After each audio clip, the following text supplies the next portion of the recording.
everyone, welcome. This is our 10th episode of True and Unpolished. And before we really get into it, I just want to take a second and tell you about an online course that our guest today, Mary Howe, has created. It is Create More. Art is an inner work. And I have had the pleasure of editing her videos and entering it all into the platform that we're using. You can find it at cuspculture.com/create more.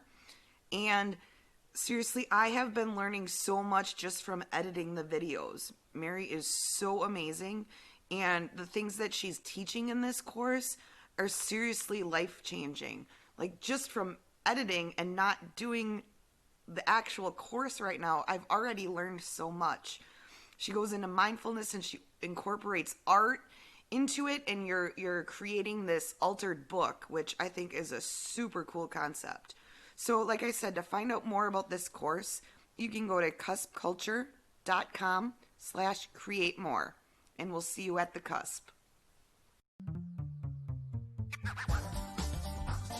Welcome to True and Unpolished, the podcast, a Cusp Culture production. Through this podcast, our intention is to uplift, inspire, and amuse. Let's get authentic. Hey, Lydia Singleton. And Nicole Wilson. I'm not saying hey to Lydia Singleton. I'm actually Lydia Singleton saying hey to you. I recognize that could have been confusing. Hi, everybody. Welcome. Today, we have Mary Howe joining us again on the podcast. And I am very excited. And the reason why is because I have no idea what we're going to talk about right now. None of us do. We actually had a plan and we scrapped it because something happened for Mary right before she came on the call.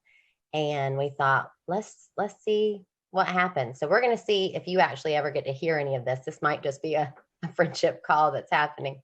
So, Mary, do you want to tell us a little bit about what happened right before we got on today? Well, I really don't want to tell you what happened because I'm embarrassed. But I will tell you. So I'm a mom to a wonderful 14-year-old daughter, and she is doing school from home, and had come and asked me something, and I was a complete jerk to her. And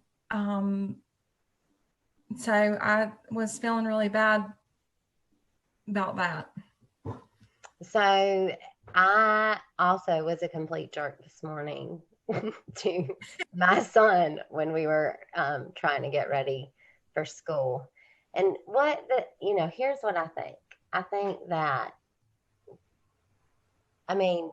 of course, we're going to be jerks sometimes. Especially right now, she's doing virtual school. And, that's hard. It's hard. It's hard to have a teenager. You guys know that. Nicole and Mary, y'all know about teenagers.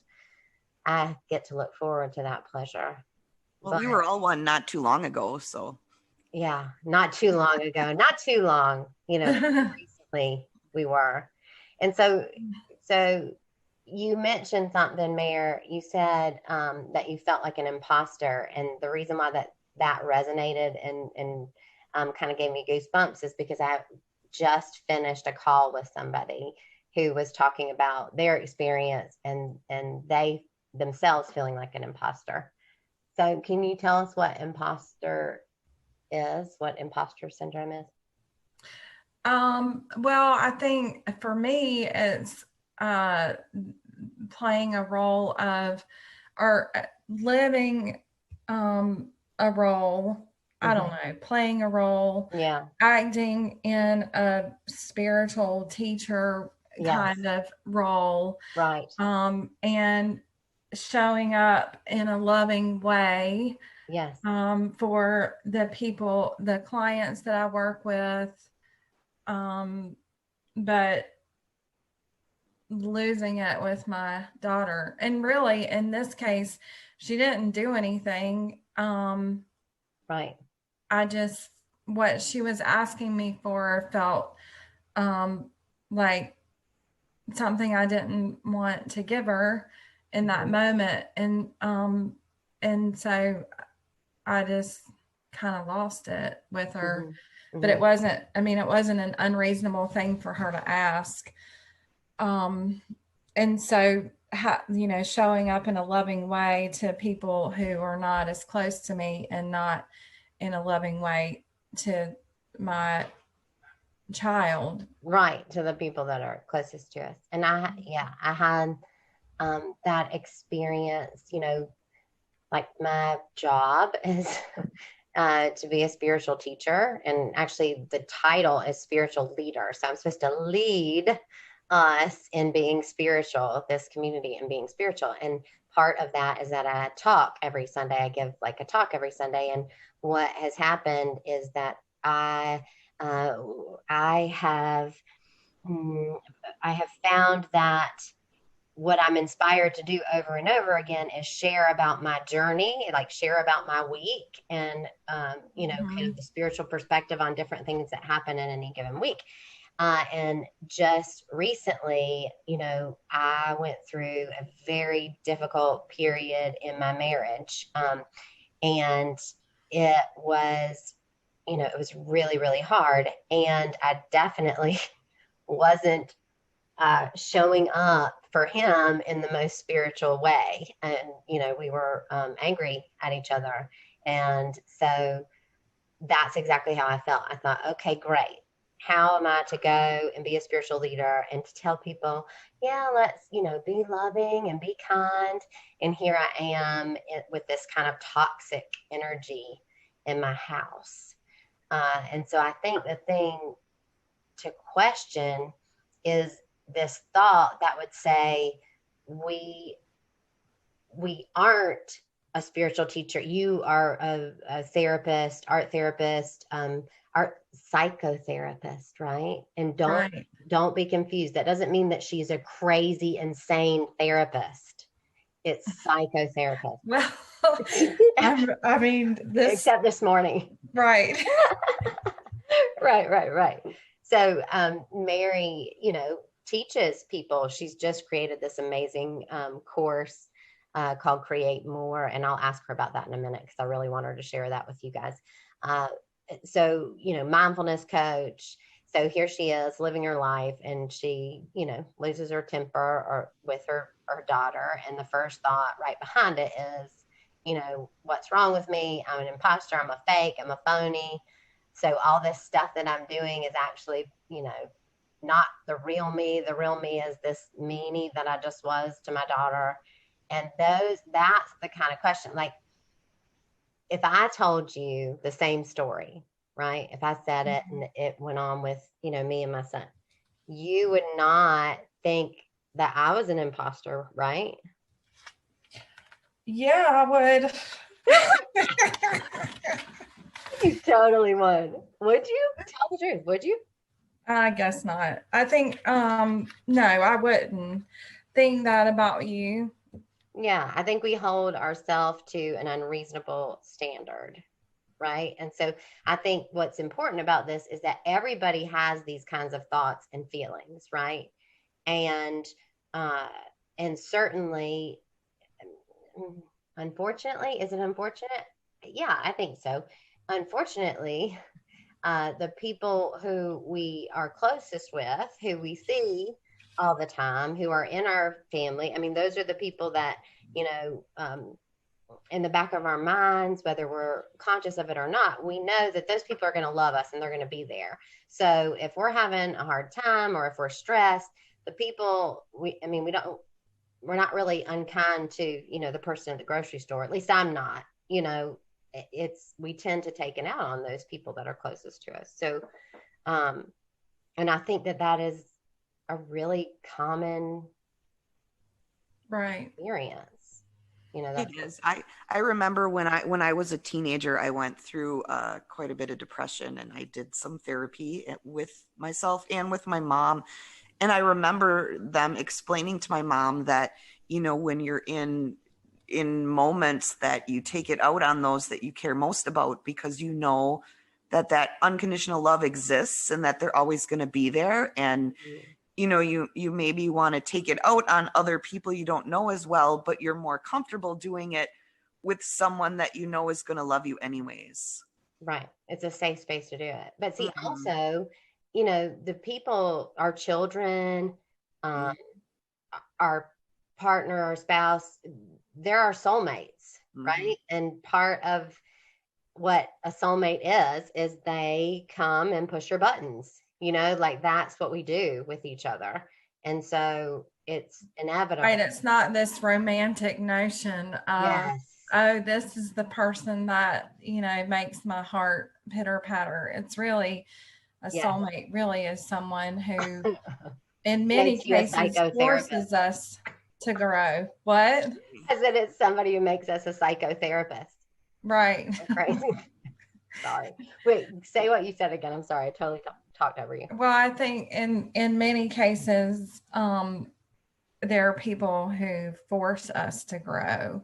Yes. Not even a sweet, gentle encouragement. It's the strong contrast of these moments that actually forces us to grow. And what I was thinking about is, I think the question that I need to ask myself is, who am I not setting boundaries with in my life?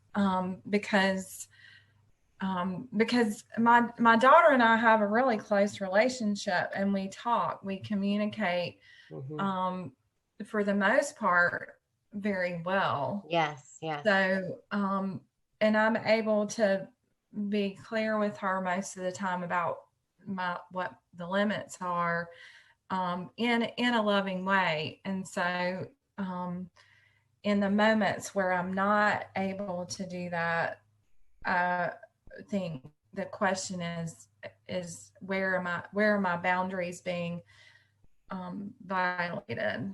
That is so wise. Absolutely. Because I knew that there was a question to ask, because I was going to say what was happening for you mentally, emotionally, right before she came up to you, like what was going on in your mind that kind of was contributed to you being reactive instead of responding to her. Well, I don't think in this case, I don't think it was one thing, but I have been feeling some anxiety because I've been working on creating this course that you mentioned. Yes. And this is something new. I've taught the stuff I'm teaching for over 20 years. It's just I'm presenting it in a new forum, a new method, and I'm really nervous about how that's going to go. And so I think that feeling like an imposter is tied up into that. Yeah, I mean, you've been teaching this stuff for 20 years, but you have created a course that is huge. And I know one of the things that we've talked about is, it's kind of a vulnerable moment for you. Like, you've put yourself out there a lot on social media, which I find, that was completely my experience and still is, because I'm very, very new to social media. And I guess, Mayor, I would say that you are very new to promoting yourself on social media. So even though you've been on there, you haven't been putting yourself out there, being vulnerable, because it's really vulnerable to say, hey, I have something worthwhile to give to you, to teach you. And and I can say, knowing you and loving you the way that I do, that it's absolutely true that you have a lot to teach. And it's vulnerable. It's raw. It is. Yeah, it is. And that's very true, because the work that I've been doing, I worked in a governmental agency for a long time. I worked in a nonprofit agency for a long time. And so the places that I've worked, had a built-in population of people who needed my help. And so I've never had to sell what I'm doing. It was just a part of the job that was had this built-in population already. So so this is different. And also, I mean, when I was a kid, like, there were lots of moments where I just really sucked at selling things. Like, we had to sell donuts and I sold them, but then when it was time to deliver them, I left them laying out, and I left them so long that that ants came in and started eating the donuts. And I have other stories like this where I've tried to sell things and it's not going very well. So yeah. But yeah, that imposter, you know, feeling that anxiety about that, and worry, just, I mean, about the stress of, well, I mean, you just became an entrepreneur. I mean, you just described how you've worked for these other agencies and entities, and, you know, now you're working for Mary. Like, you're creating, you know, this course, you're coaching and teaching, and it's, you know, and you're a single mom, right? And so that is, it's a stressful thing to do. So, I mean, it certainly makes sense to me that you might have had a moment this morning where you were a jerk, because there's a lot going on for you. And you know what that reminded me of when you were just talking is, you know, I do videos and things for Unity all the time. You know, I'm on, you know, YouTube videos, doing what I do, which is talking. And then Nicole and I was like, oh yeah, I have LydiaSingleton.com. Maybe I should give that to you and have you build something, because I'd just been paying for it the whole time. And she said, yeah, I'm going to do that. And so I started to realize, and she, you know, kind of helped me get to this place, that there is Lydia, who has the role of spiritual leader of Unity of Appleton. And then there is, you know, Lydia, and she, you know, has other avenues that she can use to give the gift of her spiritual teaching. And so I was like, okay, so I really wanted to embrace this, right? So I've been doing these videos and lives for Unity of Appleton, and I thought, okay, I'm going to do it for my public figure page, because I created this public figure page.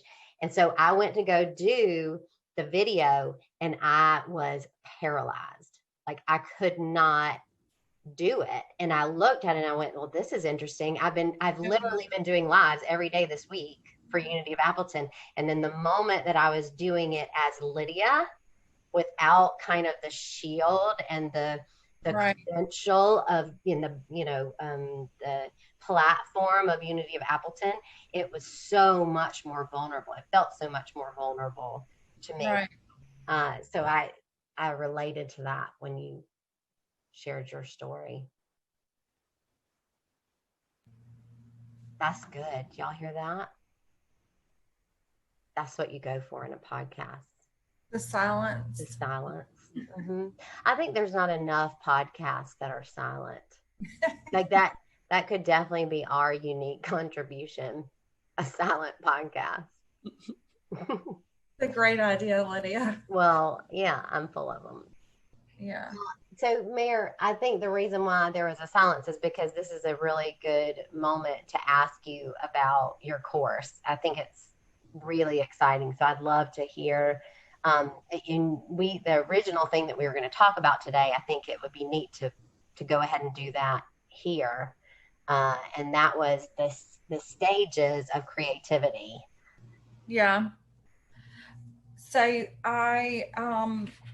this actually is not in my course, the stages of creativity, but when I can't remember exactly what we were talking about last week, but it's come up a couple of times in my conversations this past week. but I think what happens is people tell themselves that they're not creative, or maybe in childhood somebody told them that they weren't creative, and so that becomes their belief. And so what I was telling Lydia about was the stages of creativity, and it's like the seasons in the year. And so there's this time of preparation, and this is when we realize there's a problem, and we're coming up with a possible solution. And so this is a time of research and learning. And I've actually got somebody mowing that lawn outside of my house, so I'm sorry if there's I don't hear it. I don't know if this is a good time to talk about this or not. But anyway, so it's this time of learning, researching, gathering data, gathering materials, and then the next phase is the incubation period. So I think a lot of times what happens is even creative types get into this sort of winter of the creative process, and then they're like, start beating themselves up because they're not actually creating anything. Yeah. This is the time when the seed is kind of planted, it's in the ground, and it has yet to germinate or begin to take root or grow into something more. Right. And so, but it's an essential part of the creative process, and so it's an important stage for us to be aware of if we do want to create, to know that there is going to be a sort of winter or incubation period.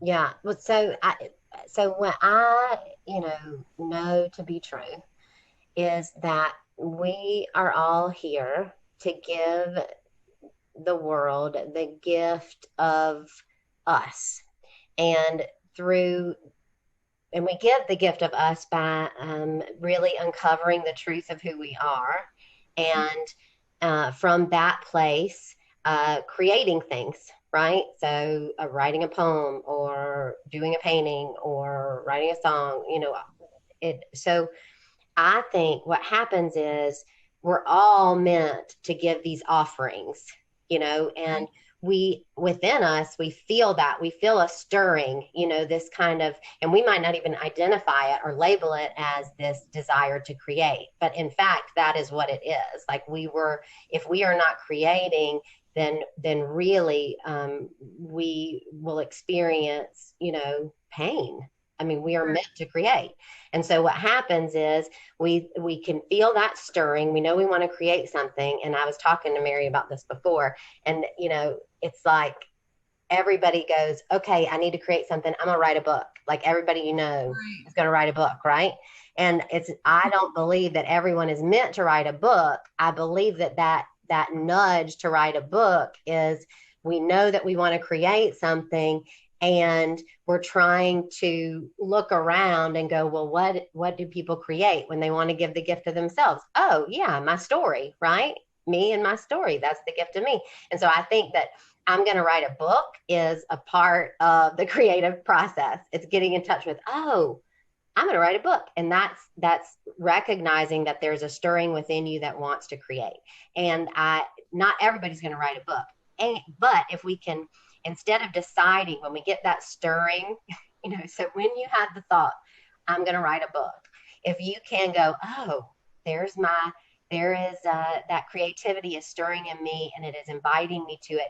And I'm going to let go of what the thing I'm going to create is. I'm going to let go of deciding already what that thing is that I'm going to create. And that's what I love about this course that you've developed, because we all get to a place, especially when things kind of quiet down in our life, like if our children are older, or we don't have children, or we're in between careers, or we're feeling not happy in our career. We get to this place where we feel restless. We feel this creative kind of stirring, and we don't know where to start.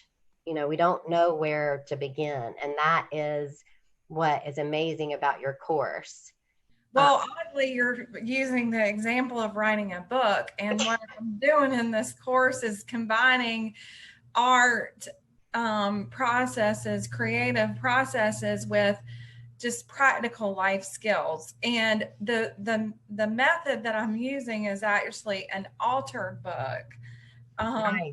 So, I mean, I you love can find out more about that if you're interested in my course, of course. But anyway, I don't know if Can you you want. give me an example? Can you give me an example of that? You said, What is an altered book? no, the practical life skills. You said, Uh, yeah, I have skills in managing your fear, managing your emotions. I teach mindfulness, and so understanding mindfulness in a practical way, so yeah, that you can decrease your emotional suffering. Because the whole point of, I mean, there's a lot of talk about mindfulness now. yeah. It's become a buzzword and a Mm-hmm. trend. Mm-hmm. I've been teaching it for a long time, and I practice it myself. I'm not a good meditator, and you know that, Lydia, because we've talked about this a lot. I am not a good meditator, but the purpose of learning about mindfulness is not to become a great Zen meditator, Right, really to have peace in your life. And right, so that I teach just this practical, concrete way to get these simple skills so that you can create more peace, love, and joy in your life, right. and truly have the freedom to create the life that you want for yourself, like the life that you dream of. Right. Yes, yes, yes.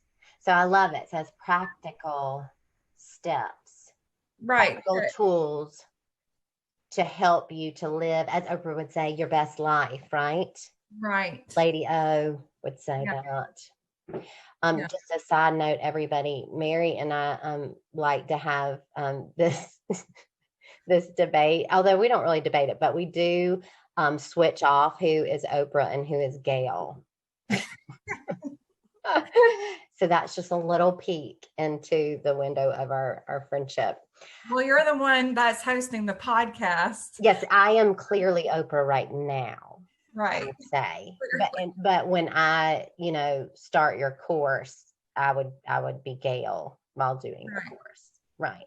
I mean, you have to pay attention and be in tune to really pick up on if you're Gail or Oprah in any given moment. Right. But that's a life skill. Hey, you could use that if you want. Take Okay. that practical life skill. I'm getting Right. silly. Are you Oprah? Well, actually, I'm taking a course on creating quizzes this week. So maybe that will be my quiz is, Yeah. are you Oprah or Gail? Yes. Yeah. I love it. I love it. You can have that. That's free right there. Thank Just you. I appreciate it. add that on. Now I'm I gonna have give something her. to work with.